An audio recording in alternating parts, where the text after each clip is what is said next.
Para tomar conciencia hay que empezar a hablar de todas las realidades. En este programa de bienestar y emprendimiento conversaremos con expertos que nos compartirán herramientas prácticas para alcanzar nuestro máximo potencial. Yo soy Raquel Valle y este es tu espacio para inspirarte, sentir y reflexionar.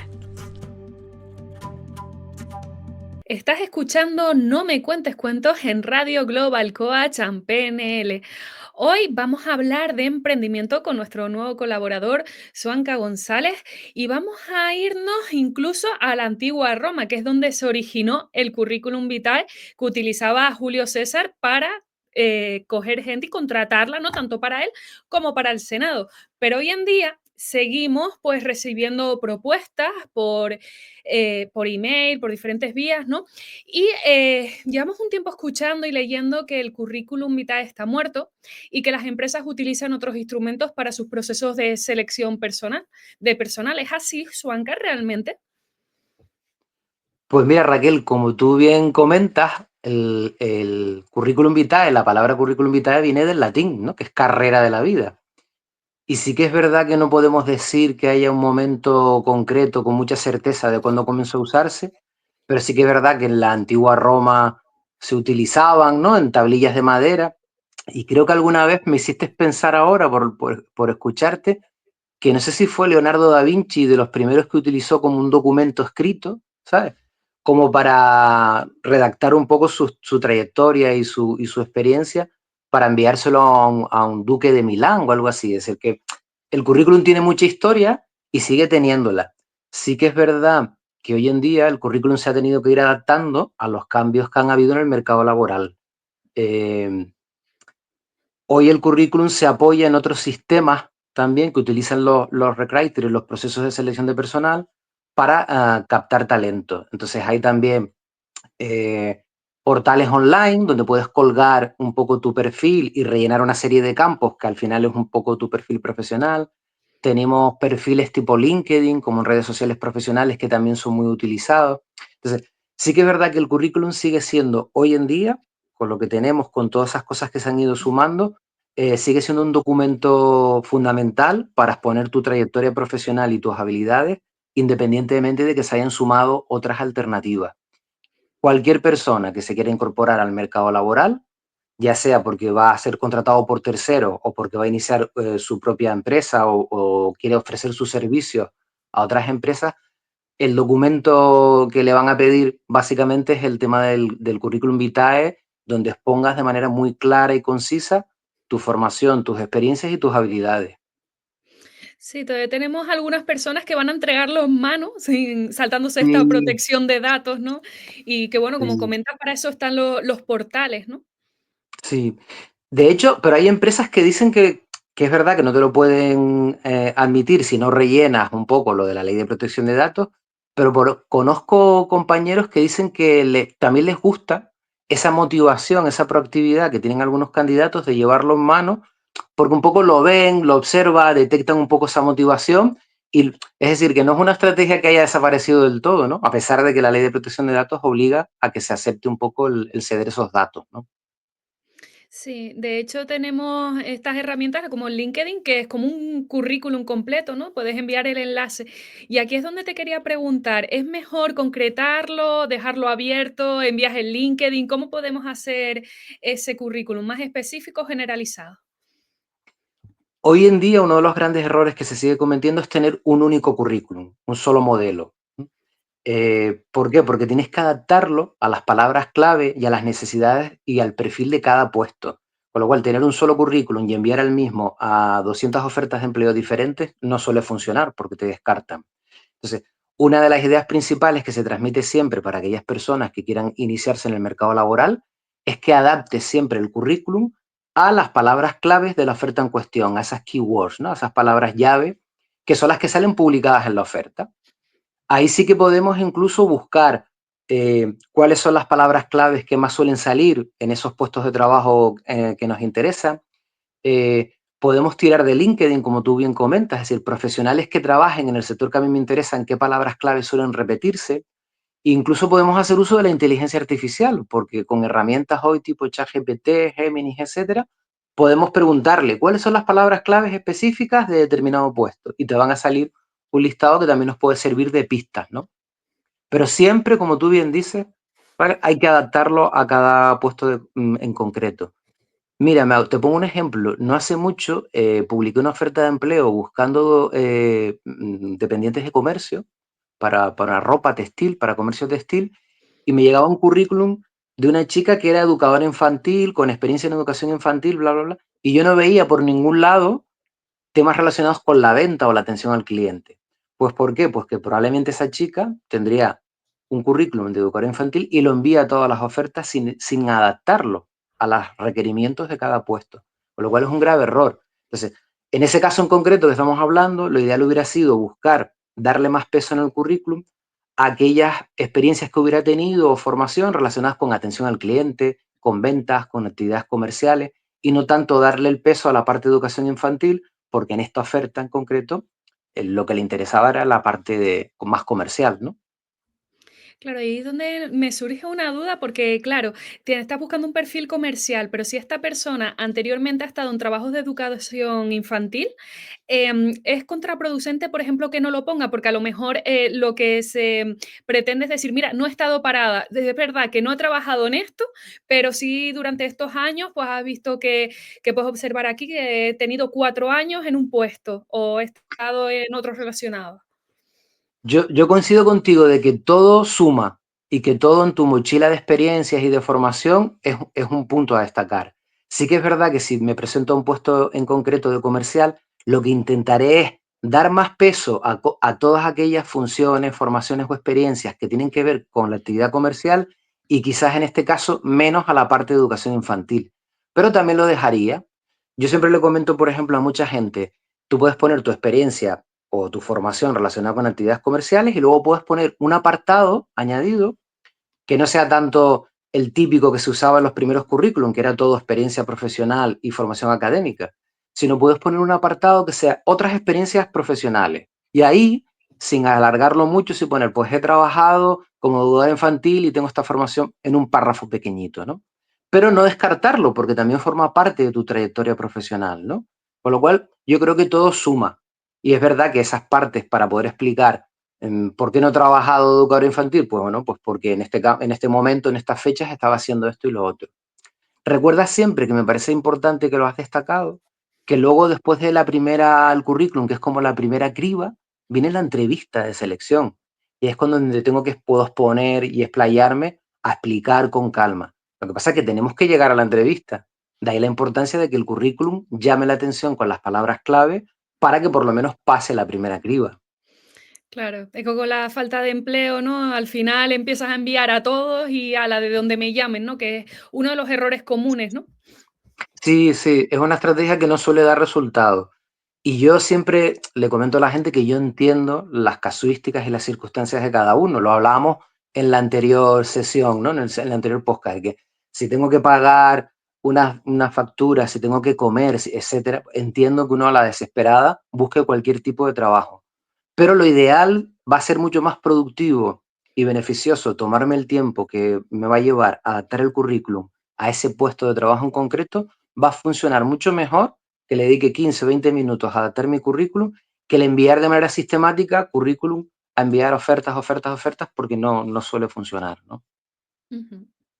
Además, otro error común que nos ha pasado mucho es el que no encontramos los datos de contacto, que es algo que es súper, como que, ¿cómo digo? Que se tiene que poner y al final hay veces que con las prisas empiezas a adaptar todo lo importante, todos los títulos y te olvidas de lo esencial.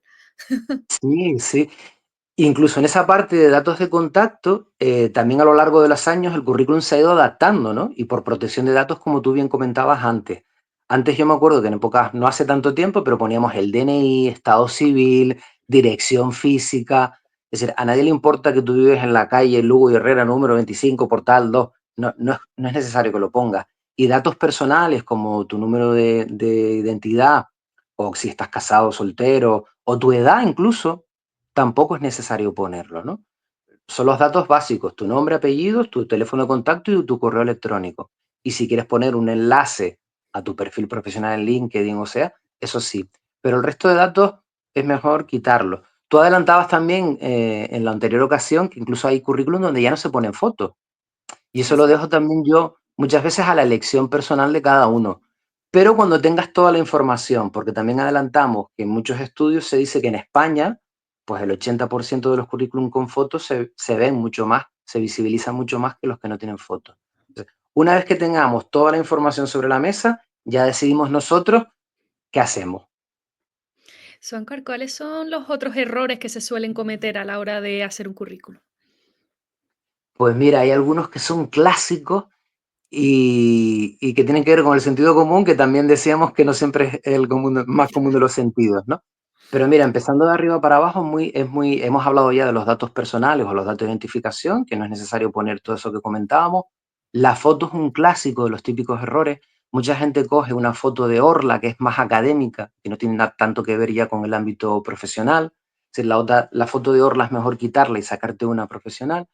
Nunca poner selfies, que solemos poner selfies porque estamos de fiesta, ese día nos vestimos y nos pusimos guapos y guapas y cortamos incluso la cabeza. He visto fotos de gente con la cabeza cortada de la persona que tiene al lado, ¿no? O en la playa, o ese tipo de cosas no dan una imagen muy profesional. Entonces sí que es verdad que no hace falta ir a un estudio profesional a sacarme una foto, que si tienes los medios, pues genial. Pero hoy en día con los teléfonos inteligentes, con los smartphones, podemos sacarnos 5 o 6 fotos de plano medio, se llama plano americano, más que la cara solo. Dicen que las fotos de DNI están ya como muy pasadas de moda. Entonces, ahora se busca más pues, de medio cuerpo hacia arriba, que es el plano americano, con un fondo neutro, que no sea detrás unas cataratas y ni en la playa ni nada, sino un fondo neutro y que sea una foto de calidad, donde incluso también puedas salir sonriendo. Es decir, sácate varias fotos y eliges aquella que más se adapte y que dé la imagen más profesional. Incluso la foto muchas veces también se adapta a los puestos de trabajo. Muchas veces me han preguntado, es que yo soy monitor deportivo, yo no me voy a sacar una foto con traje y corbata. Pues no, obviamente no, porque en tu rol profesional el tipo de vestimenta es más deportiva, más informal. Si me voy a presentar a un puesto para una banca, pues probablemente ahí sí mi foto tiene que transmitir que soy pues más traje, más corbata, etcétera. Adaptamos un poco la foto también al rol profesional. Luego, un fallo que también se sigue repitiendo mucho tiene que ver con con la ortografía, con los fallos ortográficos. Es decir, que siempre está bien que revises el currículum varias veces y yo siempre recomiendo que se lo dejes leer a 2 o 3 personas de confianza en casa, a tus familiares, a tu pareja, a un amigo. Oye, échale un vistazo porque a lo mejor a nosotros se nos pasa algún fallo ortográfico y esa persona sí lo detecta, ¿no? Entonces, revisar eso, porque hoy en día entregar un currículum con faltas de ortografía, pues ya un descarte casi seguro, ¿no? También es importante que en el currículum pongamos no solo nuestros puestos, los puestos que hemos ocupado, sino las funciones que hemos desarrollado en esos puestos. Muchas veces son más importantes las funciones, describir ligeramente aquellas funciones principales que hemos desempeñado, más que el nombre del cargo, porque el nombre del cargo, dependiendo de la empresa, puede cambiar, pero las funciones desarrolladas son habilidades, y eso sí es importante destacarlo en un currículum, ¿no? Destacar aquellas funciones principales. Incluso, como decíamos al principio, el currículum se ha ido adaptando y ha evolucionado a la par que el mercado laboral, ya han surgido nuevos apartados, como por ejemplo los conocimientos de idiomas, conocimientos tecnológicos de programas informáticos y las competencias o habilidades. El otro día hablábamos de las soft skills, ¿no? Qué importante es poner un apartado de habilidades o competencias, como sean tanto técnicas como habilidades un poco más blandas, que tienen que ver más con aquello que decíamos de inteligencia emocional y una serie de competencias que tienen más que ver con el trabajo en equipo y con otras personas, ¿no? Básicamente, el correo electrónico, por ejemplo, que a veces he visto currículum que eh, tomando copas en la beach, arroba yahoo.es o morenita guapa, arroba. Esos primeros correos que nos abrimos un poco de adolescentes ya no nos sirven para el mercado laboral. Hay que abrir un correo un poco más profesional, que no sea un correo tan informal, ¿no? Entonces, ese tipo de cosas que parecen que son de sentido común, pero sí que es verdad que a veces con las prisas o con la poca formación e información seguimos cometiendo ese tipo de errores. Suancar, y a veces se suele eliminar un candidato por estar sobrecualificado. Sí, pero eso yo entiendo por qué se hace. Normalmente los reclutadores, yo cuando he hecho procesos de selección, cuando tú tienes un triángulo y vas a buscar un puesto que es un cuadradito, si el cuadrado es mucho más grande que ese hueco que tú tienes, parece que no cabe, ¿no? Y si el cuadrado es más chiquitito, parece que se tambalea. Entonces sí que es verdad que a veces para que las personas no se frustren en el trabajo que van a desarrollar o en el puesto de trabajo, los descartas de entrada.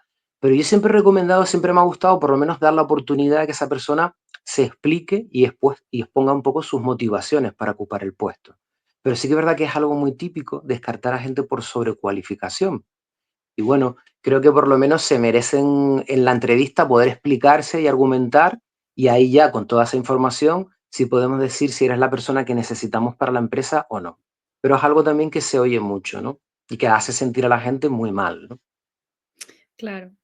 Y también con respecto al diseño de los currículum, que también se está utilizando estas plantillas de Canvas, que quizás son incluso todas iguales, ¿esto suele ser recomendable utilizarla o hacer un diseño más personal o el clásico en Word?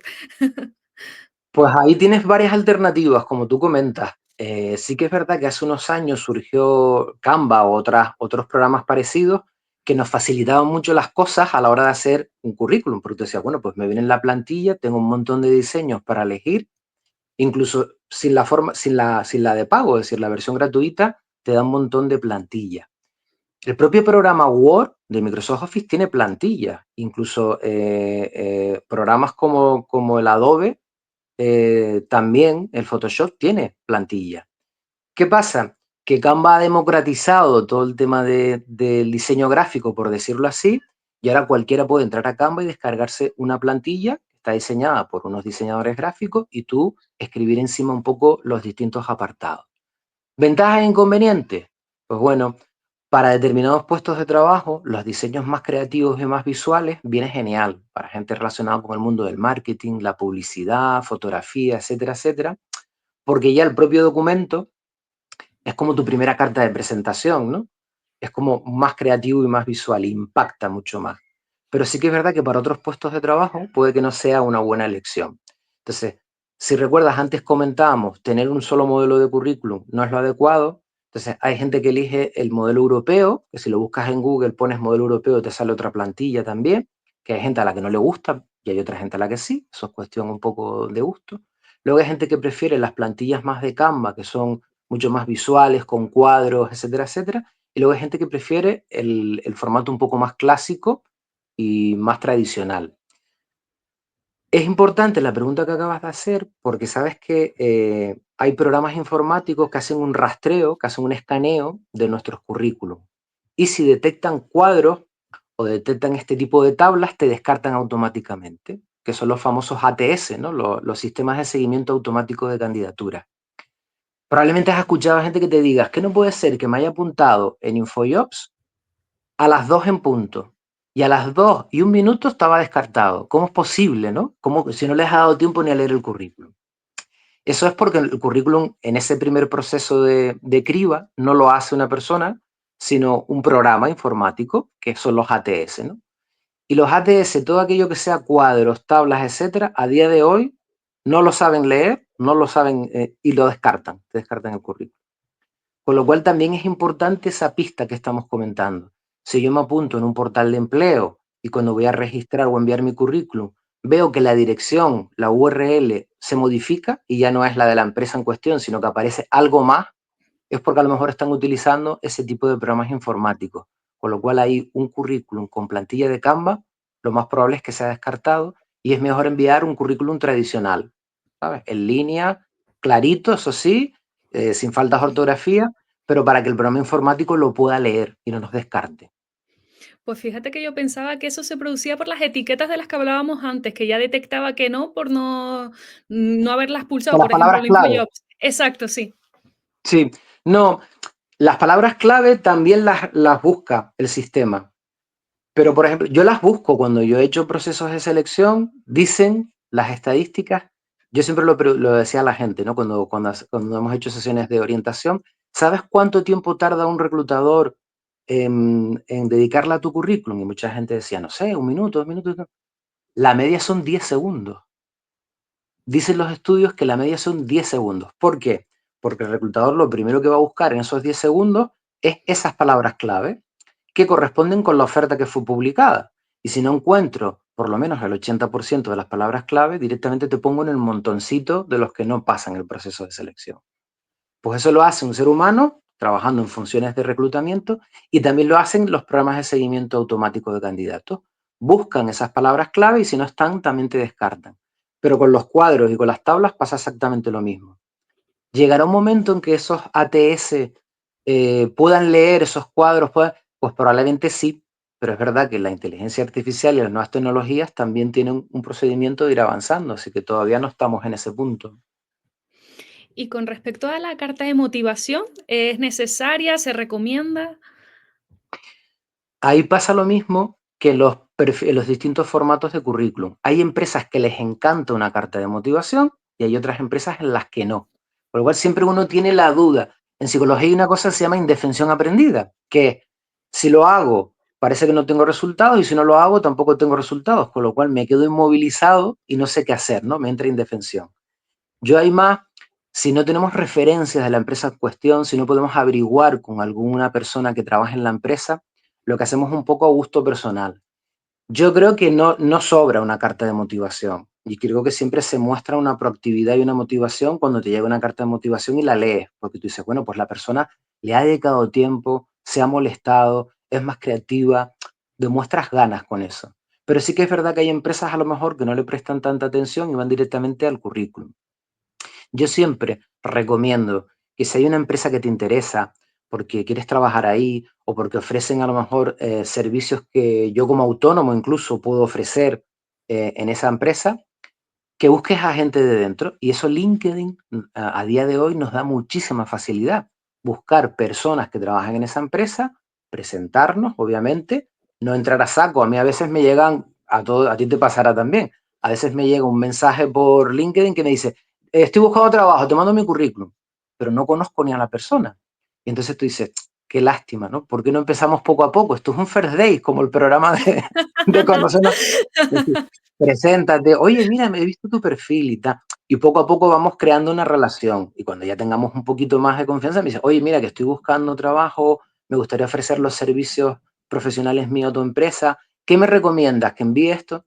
Es decir, ese tipo de relaciones, de habilidades sociales, se tienen que ir también trabajando. Pero una manera útil, como tú comentas, es a lo mejor averiguar por referencia si es una buena idea enviarla o si por el contrario a lo mejor queda más un poco a tu libre elección de enviarlo o no. Sí, me acabas de recordar con esta, las personas o empresas, ¿no? Los perfiles que te envían por LinkedIn, el texto enorme de ofrezco este servicio, ¿no? El venderse por LinkedIn, que a mí también me Sí, parece un tema apasionante que podemos tratar, porque a mí me parece algo tan intrusivo y tan directo que digo, hola, ¿qué tal? ¿No? Vamos a tener una primera reunión, o no te conozco de sí, nada, ¿no? No. sí. Pero fíjate que es una pena, porque luego hablamos de la importancia de las soft skills, de esas habilidades blandas, de habilidades sociales, etcétera, o de la importancia del networking, ¿no? Del mercado laboral oculto, que ahí está el 80% de posibilidades de trabajo. Y tú dices, vamos a ver, si yo voy a un evento físico y la idea es que me relacione con los demás, salude y ponga en juego todas mis habilidades sociales, por redes sociales tiene que ser igual, o todavía mejor, ¿no? Es decir, preséntate, oye, me interesa mucho tu perfil, me pareces un profesional o una profesional muy interesante, me gustaría estar en contacto contigo y ver ese tipo de cosas tienen que hacerse paso a paso, porque son básicamente habilidades sociales, ¿no? Y sí que es verdad, cuando te llega un mensaje así, incluso te echa para atrás, ¿no? Pues dices, bueno, pero es que como a saco, ¿no? Y aparte como que es poco personalizado, porque probablemente el mismo mensaje se envía a un montón de gente, ¿no?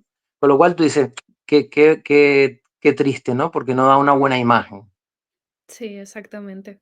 Suanca, para cerrar este tema tan amplio que hemos hablado de todo y la verdad que podríamos seguir hablando durante horas, ¿qué tips para cerrar podemos resumir de todo lo que hemos hablado aquí para elaborar un buen currículum vitae? Pues mira, lo primero es que tú conozcas tus puntos fuertes. Y eso es un ejercicio que a veces no se hace.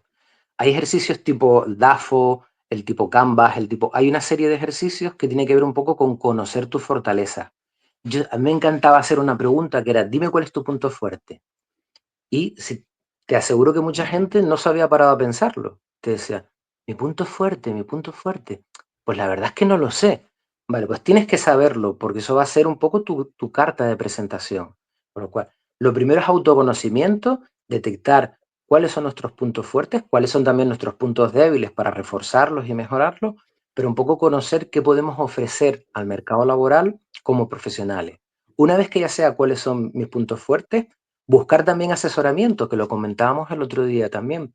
Buscar un coach de empleabilidad, un orientador, alguien que me asesore de cómo poder hacer un buen currículum, que a veces hay gente que no hace falta que le dedique mucho tiempo porque más o menos lo tiene claro y hay gente a la que le tienes que dedicar un poquito más de tiempo.